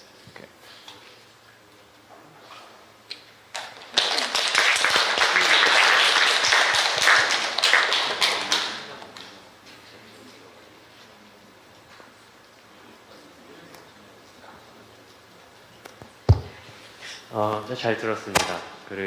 일단 제가 제일 궁금한 거는 왜 그런 수익적인 어떤 구조에서 커뮤니티를 독립시키려고 하는지 그 명확성이 조금 더 드러났으면 좋겠고요. 그게 아직은 저도 사실 납득이 잘 안 가요. 그러니까 아까 서스테이너빌리티라는 얘기도 나왔지만 지속 가능성에는 비용, 돈이 꼭 들어가거든요. 왜냐하면 사회를 구성한 요소 중에 돈이란 게 있기 때문에. 근데 그 돈을 생각해 보면 그것을 사회가 만들어놓은 전체의 화폐 구조를 벗어나기 위해서 어떤 개념이라도 그걸 대체할 수 있는 게 들어가야 돼요. 예를 들자면 그게 바로 가상화폐가 되든지 지역화폐가 되든지 아니면 기술을 교환할 수 있는, 대체할 수 있는 그러니까 산출할 수 있는 어떤 화폐를 대체하는 뭔가가 나와야 이 문제가 해결이 될 것 같아요. 그래서 지금 나오는 플랫폼들을 보면 기술을 쉐어하거나 아니면 그런 커뮤니티를 자발적으로 만드는 플랫폼들을 보면 그런 비용적인 부분에서 벗어난다고 하더라도 그것을 대체할 수 있는 무언가는 장치는 마련을 해야 돼서 그게 지금 관건인 것 같고, 그래서 그것 때문에 이런 현실적으로 이게 어떻게 구현이 되는 건지에 대한 궁금증을 다 가지고 있으신 것 같아요. 그래서 그런 방식으로 조금 이걸 만약에 플랫폼으로 만든다면 플랫폼 안에 사람들이 서로 쉐어할 수 있게 하는 원동력은 무엇일까, 동기부여를 주는 건, 그리고 그것을 어떻게 자기가 주는 것에 대해서 검증하고 혹은 그 문화를 활성화시킬 수 있는 어떤 한 요소는 있어야 될 것 같아요. So to me it sounds a little bit abstract. And I'd like to know more clearly about why you want to have financial independence in a community and its own system. And to have a sustainability, which is a keyword we talked about quite often, you need to have money or currency. That could be not the currency or money of the entire society, but you need something on your own that can replace the currency or money of the society. It could be cryptocurrency, it could be a local currency of your own. So there are some existing platforms that encourage members to share their skills, and they all have some ways to exchange value, their own kind of currency or point. So it would be related to how, and I think there are many questions about the how because this is the area you need to work on some more. So how about imagining creating your own platform to share skills and finding ways to motivate people to share their skills, verify the skills they have, and encourage the exchanges. 그리고 하나를 더 말씀드리자면 그게 꼭 돈이 아니어도 되고 이런 개념으로 시작한 여러 가지의 그런 사회적인 시스템이 있어야 첫 번째로 플랫폼 예를 들 수 있는데 사운드 클라우드라고 혹시 아시는지 모르겠는데 거기는 무료로 다 자신의 음원들을 공개를 하죠. 근데 거기서 음원을 공개하는 사람들이 가질 수 있는 베네핏은 어딘가로 자신을 캐스팅할 수 있는 그런 가능성을 혹은 자신의 포트폴리오를 만드는 것을 염두하고 올리는 거죠. 어쨌든 자신의 그 미래의 베네핏이 무엇일 거라고 하는 기대감이 있기 때문에 그 생태계가 움직이는 거고요. 그리고 두 번째는 커먼 크리에이티브라는 또 개념이 있어요. 디자인을 하는 사람들이 CC라는 마크를 달면 그 마크가 달린 그래픽물의 소스는 무료로 다운받아서 어디도 사용할 수 있다라는 하나의 문화적인 장치예요. 그리고 개발자들한테는 오픈 소스라는 개념이 있어서 다 어느 웹사이트나 들어가면 거기에 사용된 코드를 긁어서 다시 사용할 수 있고 이런 것들을 또 장치로 만들었는데 그 사람들의 베네핏이라기보다는 서로 이렇게 영유할 수 있는 문화를 자연스럽게 만들었기 때문이거든요. 그래서 이런 사례들을 좀 보고 사람들이 이 생태계에 들어오게 하는 가장 강력한 어떤 장치는 무엇인가, 그게 그 사람들한테 미래적으로 주는 베네핏일지 아니면 우리의 이 문화를 참여함으로써 어떤 소속감과 어떤 그런 뭐랄까요, 그 문화적으로 앞서 있다라는 것에 대한 이미지를 줄 것인지 그런 전략을 좀 세울 필요가 있을 것 같습니다. So I'm not saying that you should think about a currency per se. There are some examples of platforms that do not have such currency. For example, SoundCloud, where people voluntarily share the music they created free of charge, and what they get in return is just their own portfolio that can be used in the future when they are recruited by a company or a label. And Creative Commons for designers. So if they see a logo of Creative Commons CC, the graphic resource can be shared free of charge. And there is open source for developers. And the benefit for the members who participate in this system is not financial return. It could be a sense of belonging to this community of sharing, or the sense that they are ahead of others in creating this culture of sharing everything. So please think about the motivation you can give to the participants in the system.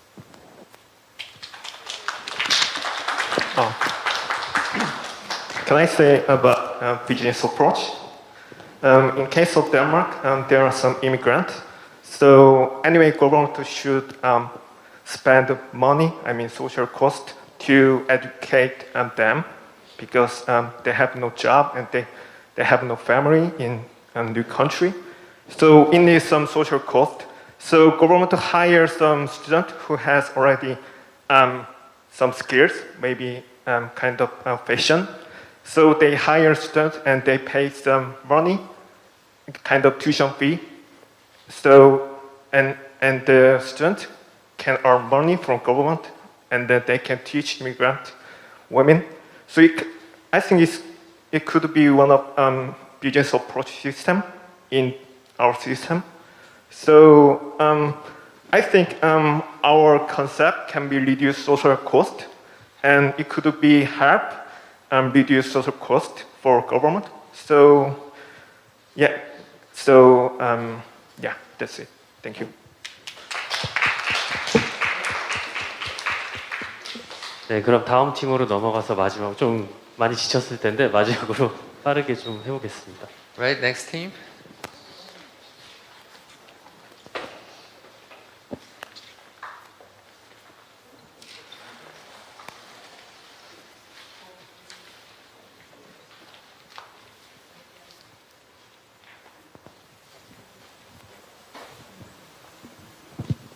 Hi, our team name is 도깨비스. It's from Sotheby's, if you know.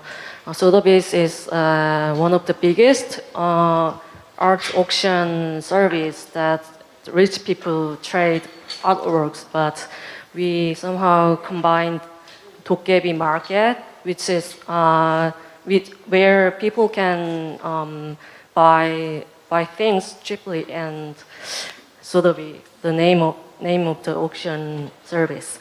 And our catchphrase is art never disappears. Yeah, so let me explain briefly.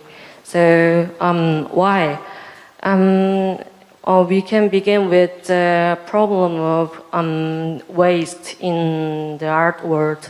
Artistic production process causes mismanagement of resources. For example, after the exhibitions, for example, pedestals, chairs, and tables, paint, and the materials are just thrown away because of their convenience. But some artists are in need of the items from other artists, and so that's why we began this idea. And how? So we would like to make it more common practice to reuse materials generated in artistic process like exhibitions. So, yeah. And what part? So to do that, we proposed a platform for artists to sell their excess objects or materials from the production process by using the power of artistic storytelling to show the value of buying or exchanging used things rather than new things. So creating that behavior change. Yeah. Let me add something. So in this, we conceived a kind of application, online application, where artists can face-to-face trade the materials, or anyone can buy the items, so that they have a kind of they can put some kind of meaning to the items.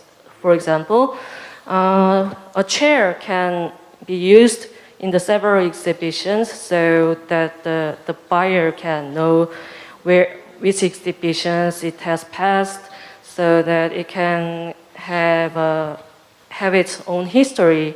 And another thing is that when the artists can trade the materials, they can save the expenses, and it can be less harmful to the environment. That's it.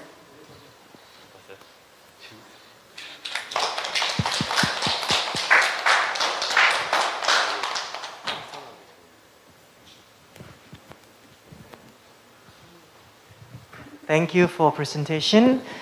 I think it's a beautiful concept. I like it. No, because I know that to create art, you waste a lot. Like, I went to this exhibition where they use the plastic tape, the duct tape, and create like a house, and that is like it's so not green. Right? I mean, it's really bad, and the waste is really bad. So I really like the idea of platform that you create, so that artists can go and look what you guys have, or when they finish, you guys can go take their stuff and things. I think it's very, it could be very realistic. Thank you.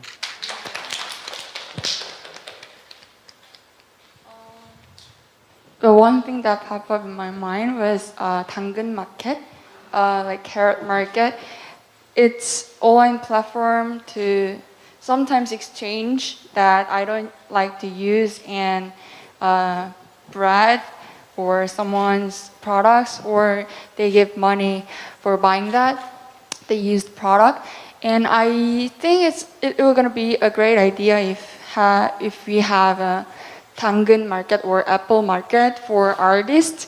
Like they're gonna put the rest of pieces or like chair or table, and they're gonna share the items for their art. So I just suggest that.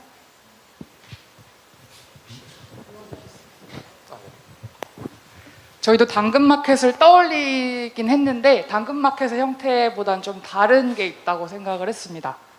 그것은 예술품으로서 어떤 웨이스트들이나 남은 것들을 판매하는 것인 것 같아요.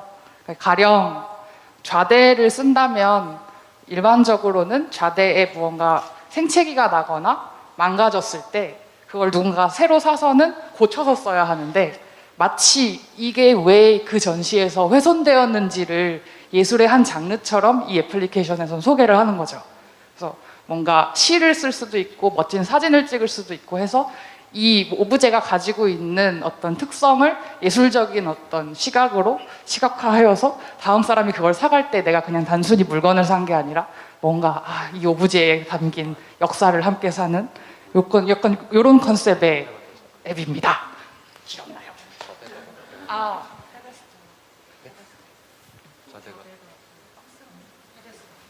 물건 올려놓는. Right, so we also thought of that popular second-hand trading platform, 당근 Market in Korea, but I think there is a different element here. It's selling the waste as a kind of artwork with story. So, for example, a box used in an exhibition could be broken for some reason, and it's not just a waste, but with the story. In some additional artwork of storytelling, like a poem or a photograph, it could be sold and traded as a kind of artwork in the platform. 또한 예술가들끼리의 어떤 마켓보다도 좀 더 열려있는, 누구나 살 수 있는, 그래서 우리 집에 예술 작품 하나쯤 놓을 수 있는 그냥 의자임에도 불구하고 약간 그런 사는 사람의 마음을 예술로 만족시키는 약간 그런 컨셉을 생각하였습니다. And it could be a platform of not just artists, but just for everyone, because anyone can have at least one artwork in their home, like a little chair.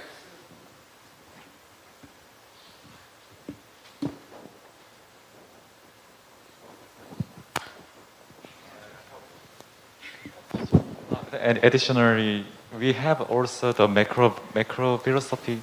It is based on circular economy, as Charles and me study at. And the artistic renewal concept of Jisoo is also grounded in this diagram. I also emphasize that one.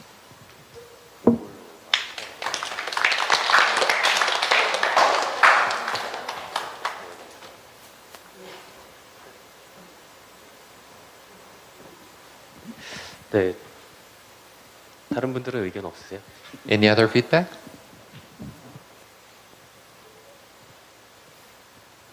저희 근래에 봤던 그것 중에 제일 좀 신선하다고 느껴졌고 굉장히 재밌고 그리고 매력적이다고 생각을 했습니다. 일단.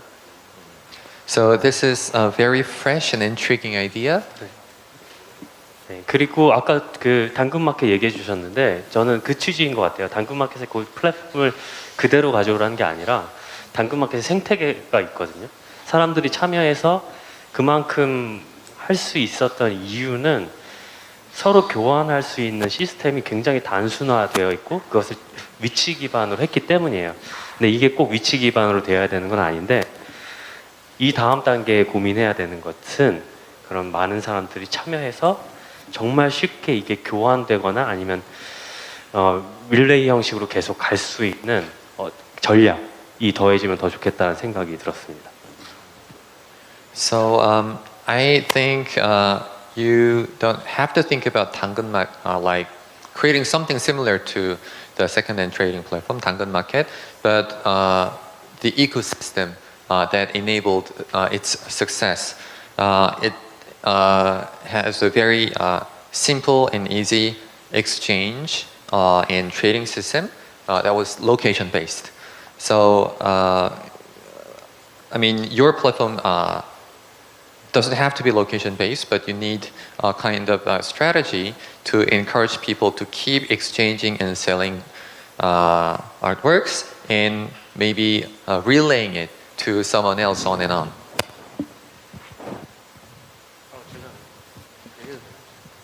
I'm just thinking, like, I feel like if you want to encourage the kind of continuous reuse of just objects, you should try to kind of separate it from economic value. So like if you like explicitly make this the exchange of like artistic objects, then and like once like people want to buy it because they see it as art, I feel like people with a lot of money will just buy like objects they think are like artistic, and then those objects will be removed from like that ecosystem. Do you know what I mean? So I think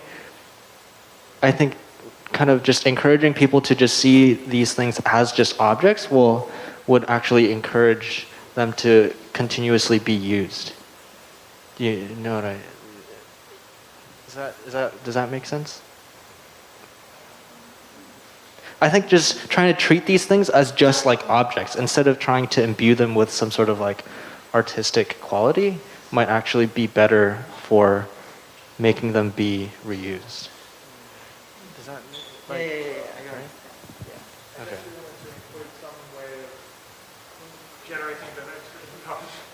Yeah, but I was just thinking like, I feel like the point of this is to encourage artists to continue like reusing, like I feel like this should be for artists, but if you make this another, like if this becomes another form of Sotheby's and people start buying like used chairs, like art collectors start buying used chairs for like thousands of dollars, then I feel like artists themselves won't end up, like they wouldn't be able to benefit from this, and it'll just end up going to people with money. But I like the idea of doing both because it's not contradict to each other. Like people can view it as art, people can view it as object. It just depends. So I mean. Yeah, so it's two-way strategy. So artists practically use that, and some of the artists have some fans, some chasers. So yeah, they would like to know about the process of production or just curious about the process. So I think that will kind of make a connection between the artist and the fans. So yeah.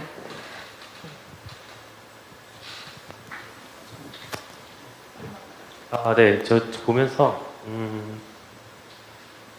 저는 이걸 굉장히 매력적으로 지금 봐가지고 더 얘기를 많이 하고 싶어요. 이 시간이 좀 많이 없어가지고 그렇지만 이것의 맹점은 그거 같아요.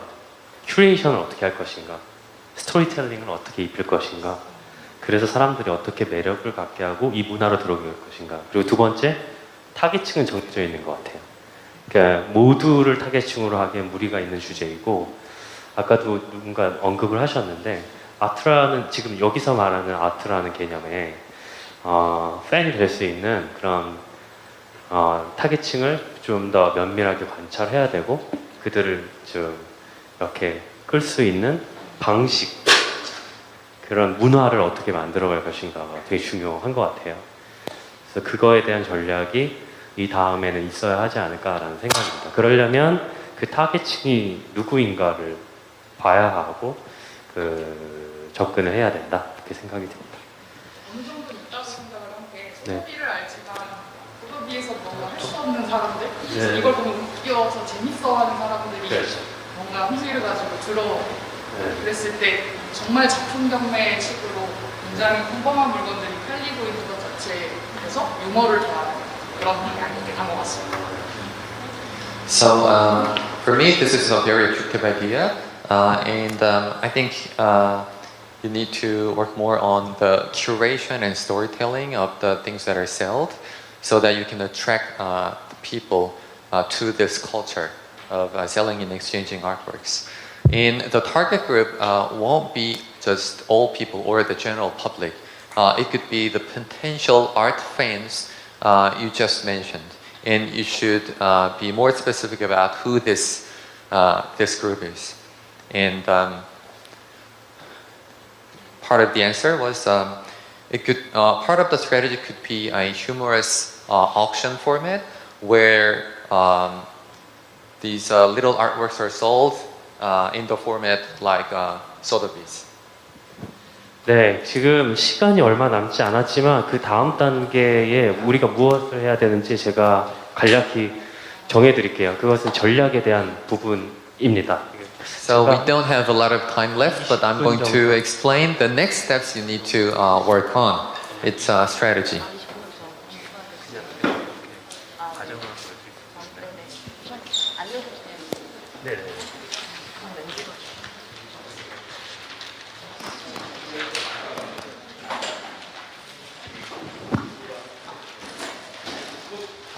오늘 워크숍은 끝났고 이 다음 단계에 우리가 뭐 이런 전략이나 브랜딩 그리고 우리의 대상자들한테 커뮤니케이션 할 때 무엇을 고려해야 되는가를 간단히 설명하고 끝내도록 할게요.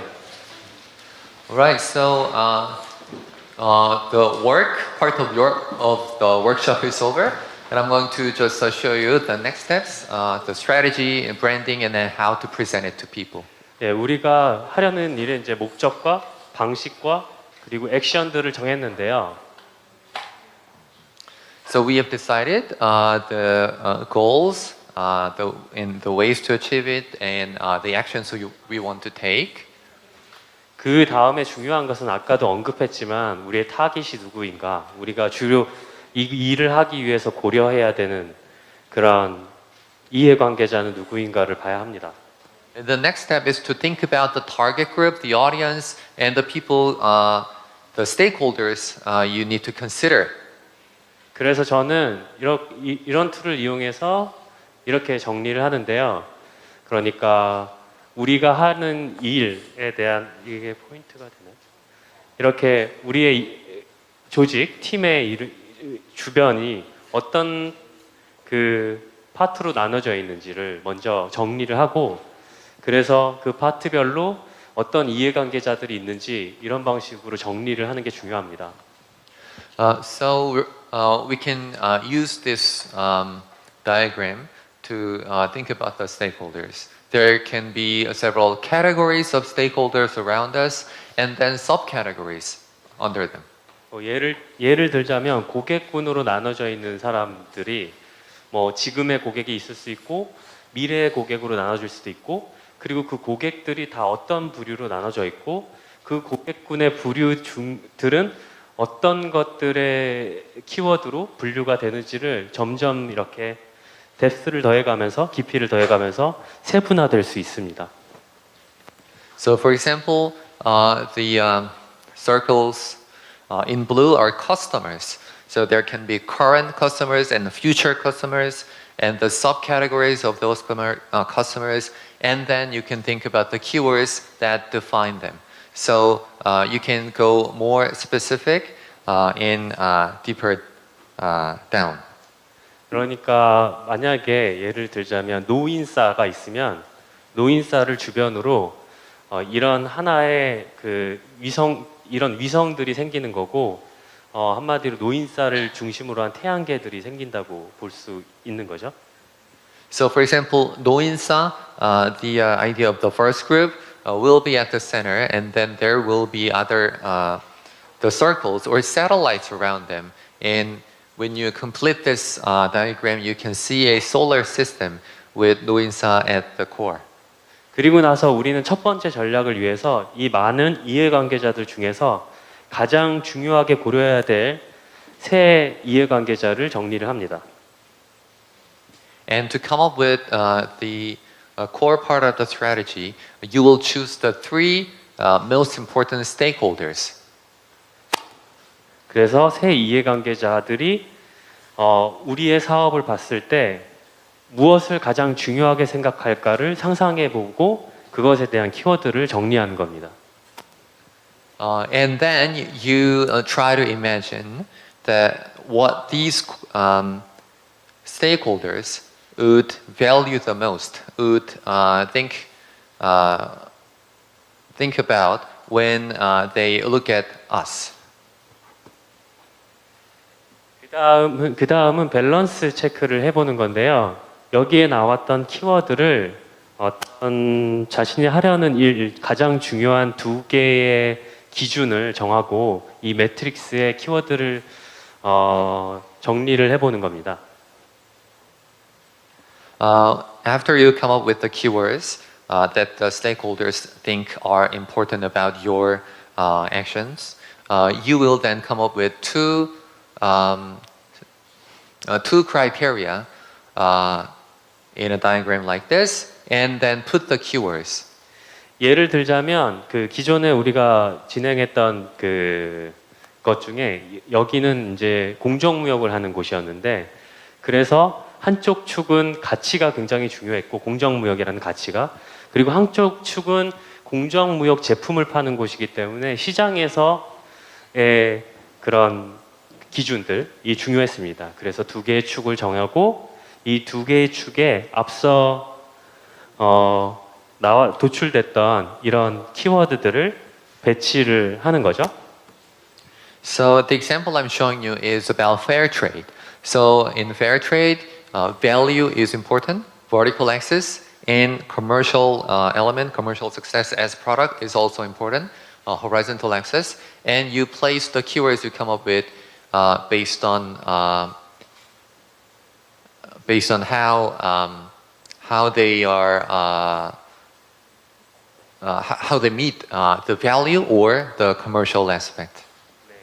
그래서 이렇게 이미 우리가 강점으로 가지고 있거나 우리가 쉽게 해결할 수 있는 것들은 파란색, 그리고 우리가 해결하기 어렵거나 앞으로 정말 큰 과제로 가지고 가야 될 것들, 채워지지 않은 것들, 뭐 이런 약점으로 있는 것들은 빨간색, 이렇게 체크를 해보는 겁니다.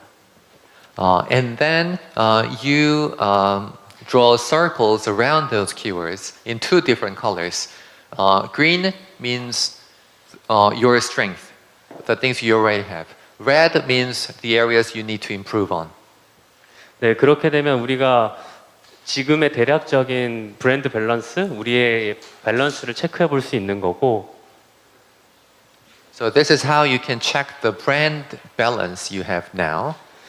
그러면 그 지금의 상황에서 우리가 앞으로 어떤 단계를 거쳐서 가야 하는지 계획을 세울 수 있습니다. And then you can come up with a roadmap or the steps you need to take to move on to the better brand balance you want. 이게 바로 전략의 시작인데요. So this is the beginning of setting up a strategy. 네, 모든 일들은 우리가 생각했던 궁극적인 목적으로 한 번에 도달할 수 없기 때문에 그 단계를 설정하는 과정이라고 볼 수 있습니다. 보면 됩니다. And in this roadmap, you will establish and define the steps or phases in order to get to the final goal. 그러면 우리가 설정된 그 단계로 갈 때 우리의 브랜드 컨셉은 무엇으로 가지고 가야 하는지를 먼저 그 다음에 생각을 해봅니다. 지금까지 나왔던 우리가 고려해야 될 키워드들을 정리해보고 그것을 포괄해서 담을 수 있는 브랜드의 방향성, 브랜드의 성격들을 정해보는 겁니다. In the first part of the roadmap would be establishing your brand concept. The concept would include the keywords you have come up with about your brand. 앞선 경우 가치와 제품 시장의 키워드를 동시에 담고 있어야 하기 때문에 그것들을 종합해서 정리해보고 이것을 포괄할 수 있는 브랜드 방향성으로 문장을 정리를 했습니다. So based on the two criteria of the value of fair trade and the commercial aspect, so people in this example came up with the keywords, the brand keywords, and put them together into brand concept. 그 다음 단계는 그렇다면 우리가 이 컨셉을 가져가기 위해서 해결해야 될 문제들이 분명히 있을 겁니다. 그렇게 문제들을 점검해보고 이 문제를 어떤 방식으로 어떻게 해결할 것인지 우리의 태스크를 정리해보는 단계입니다. And to realize the brand concept you want, you will have to take on some challenges or tasks. 그리고 나서 우리가 앞서 why, how, what 때 정리했는데 이렇게 정리하고 나면 why, how, what을 수정할 필요가 분명히 있을 거예요. 그래서 디테일한 수정들을 거쳐서 결국 우리는 이것을 간결하게 더 뾰족하게 정리하는 겁니다. 이 정리한 문장이 하나의 문장이 우리가 흔히 말하는 조직이나 팀의 미션이 되는 거라고 볼 수 있습니다. And at this point, there will be the need to change the why, how, and what circles you thought you completed at the beginning. So with that, you will be able to come up with a concise sentence that will be the mission of your organization. 이런 과정을 거쳐서 이거를 왜 도출하느냐? 그러니까 제가 예를 들자면 이런 사업들이나 이런 활동들을 하는 곳에 심사를 자주 가긴 하는데 그 심사하는 시간이 그렇게 많지가 않아요. I always emphasize coming up with a very concise expression or one sentence because when I am a part of a panel of jury to screen a lot of campaigns, projects, or business plans, we are not given a lot of time. 그래서 이런 지원을 하는 그 지원 신청을 하는 많은 팀들 중에서 우리가 선택하는 팀은 그 짧은 시간 안에 명확하게 어떤 목적으로 어떤 방식을 통해서 무엇을 하는지를 설명할 수 있는 팀에게 좀 더 집중하게 되어 있는 거죠. So the panel of jury would naturally select the team out of a lot of other teams that can very concisely deliver the why, how, and what. 네, 그래서 이런 워크숍을 준비를 했던 거고 오늘 참여를 해서 아무튼 이렇게 말씀해 주시는 것들을 듣고 저도 굉장히 많은 인사이트가 됐고 되게 유익한 시간이었던 것 같습니다. So the workshop was prepared with this in mind, and actually I learned a lot from you and gained a lot of insights. 네, 감사드리고 마지막으로 혹시 저한테 질문하실 게 있는 분이 있다면 질문해 주세요. Right. Any question before we wrap up? 네, 많이 지쳐 있어서 질문하기 힘드실 거라고 판단이 들고 아무튼 오늘 너무 수고 많으셨고 이렇게 뭐 좋은 시간 같이 보내서 너무 좋았습니다. 네, 감사합니다. So I think you're all exhausted. So thank you very much for all your effort.